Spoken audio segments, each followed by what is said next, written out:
चार दोस्त स्कूल में पढ़ते थे। एक दिन उन्होंने फैसला किया कि वे रेस्टोरेंट जाएंगे, साथ में बैठकर खाना खाएंगे और बातें करेंगे।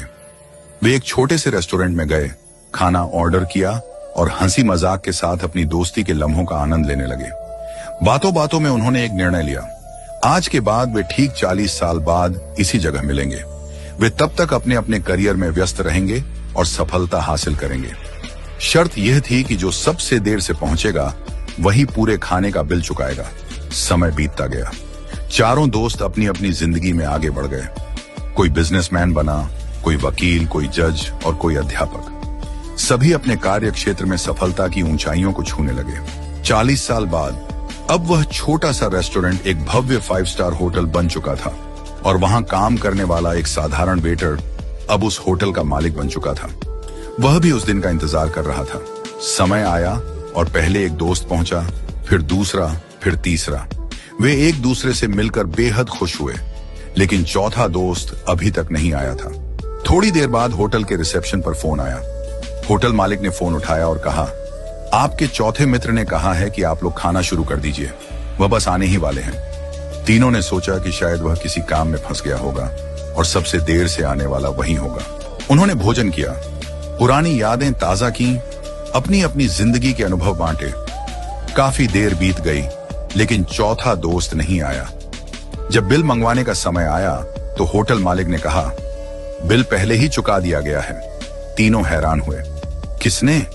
होटल मालिक ने जवाब दिया, आपके मित्र ने। थोड़ी देर बाद जब वे जाने लगे तभी होटल के बाहर एक सरकारी गाड़ी आकर रुकी। गाड़ी से शहर के कलेक्टर उतरे। कलेक्टर ने तीनों दोस्तों के पैर छुए और कहा, अंकल नमस्ते।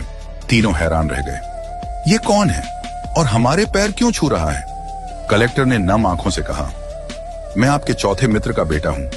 तीनों अवाक रह गए। कलेक्टर ने बताया, मेरे पिता ने आप सबसे मिलने का सपना देखा था। वे बचपन से ही इस दिन का इंतजार कर रहे थे, लेकिन 2 महीने पहले कैंसर से उनका निधन हो गया। मरने से पहले उन्होंने मुझसे कहा था कि अगर मैं उस दिन जीवित न रहूं तो तुम मेरी जगह वहां जाना। उन्होंने कहा था, मैं सबसे ज्यादा देर से आऊंगा, इसलिए बिल भी मैं ही चुकाऊंगा।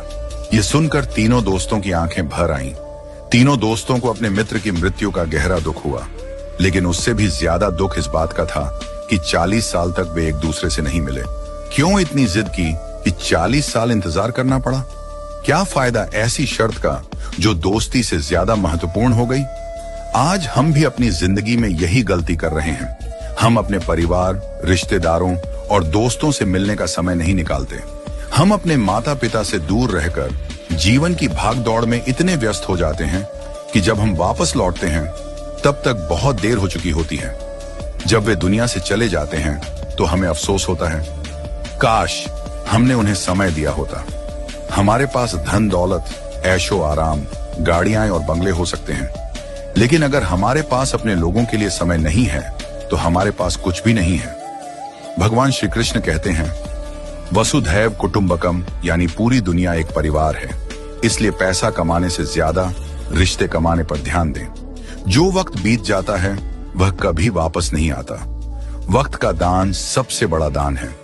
आज ही अपने प्रियजनों से मिलें, बात करें, उनके साथ समय बिताएं, क्योंकि जो प्यार, जो अपनापन आज है वह कल हो भी सकता है और नहीं भी।